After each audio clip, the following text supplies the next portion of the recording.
yung chief ng security ni Sara Duterte, yung controversial na chief ng security niya, yung na-involve sa confidential funds, si Colonel Lachica, yun, sinibak na bilang chief ng security ni Sara. Mm. Itong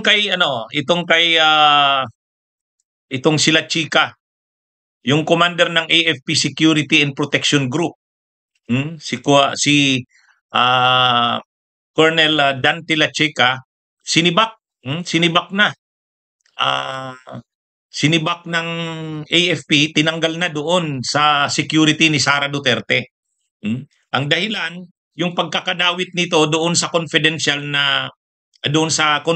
na confidential funds. Tama lang naman 'yan. Matindi rin kasi ang naging papel nito ni La Chica doon sa confidential funds ni Sara. Alam naman natin kung anong nangyari doon. Pagkaka-withdraw nung staff ni Sara doon sa Land Bank, o halimbawa 125 million, isang withdrawal 'yon. Ipapasa na ngayon kay La Chica. Si La Chica na ngayon ang bahala. Ang problema, hindi naman na ipatawag itong si La Chica kung saan na napunta yung pera na yun. Ilang beses nag-withdraw ng ganun, 125 million, 125 million. Kaya nga, ang inaakusa nga dito na itong sila La Chica, sila yung nagmaniobra ng mga liquidation niyan, kung kanino binigay, yung mga Mary Grace Piatos. Kaya lang, para maproteksyonan yung AFP, hindi na ito isinalang eh. Yun yung naging kakulangan doon sa pagdinig ng Kamara noon eh. Hindi na ito sinalang, itong si La Chica.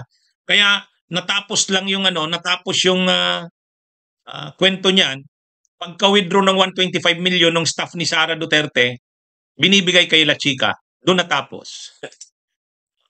Pero sinailalim ito sa investigasyon ng AFP. Siyempre may internal silang procedure sa AFP kapag mga nasasangkot sa mga ganyan, sinailalim siya sa ganung procedure. Na hindi naman linabas kung ano yung resulta ng investigasyon na yon. Kasi nga siyempre AFP yan, pinoprotektahan nila yung national security, yung maraming usapin diyan na involved. Pero ngayon, ang latest na balita, tinanggal na ito sa pagiging chief ng security ni Sara Duterte. Yung AFP Security and Protection Group. Siya yung commander niyan. Yan yung naka-assign na unit sa pag-secure sa Vice Presidente. Pero dapat noon pa yan. Napakahuli namang masyado tong reaksyon na to. Saka ang mas ini-expect niya ng taong bayan, malaman talaga ng taong bayan, ano bang nangyari? Kasi pagkatanggap niya ng pera, anong ginawa niya? Wala eh. Hindi na nalaman yan eh. Kung nagkaroon sana ng impeachment, lalabas yan. Yan yun. Kaya medyo nga, grabe talaga yung nangyari dyan sa mga confidential funds na yan ni Sara eh. Hindi nalaman ng buo ng taong bayan yung buong katotohanan. Dahil nga sa una, hindi nilabas sa publiko yung investigasyon dito kay La Chica eh. Kaya hindi rin nalaman ng taong bayan. Pagkatapos niyan, ngayon na lang natin nabalitaan yan. Yun, sinibak bilang commander ng AFP Security and Protection Group. Hindi lang naman dapat pagsibak bilang commander ng AFP Security and Protection Group. Dapat malaman ng taong bayan ano yung pananagutan niya doon sa confidential funds. At may kaso ba siya? Yun, dapat Kaya alam nyo, ang dami talagang dapat na managot sa mga nangyayaring katiwalaan nito sa ating bayan. Hindi lang naman sa flood control. Yun na nga, yung confidential funds na yan, naabuso yan.